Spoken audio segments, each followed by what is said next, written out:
Hello, in this video I'm gonna show you how to permanently remove photos in XREAL Beam Pro. Remove photos permanently, go to Google Photos app, then choose a photo you want to permanently remove and click on delete.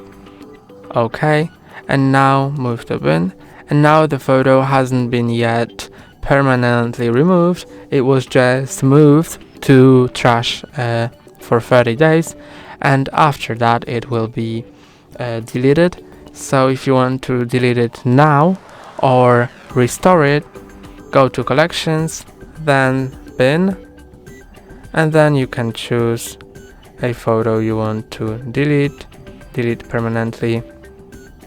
And that's all for today. Don't forget to like and subscribe. See you next time.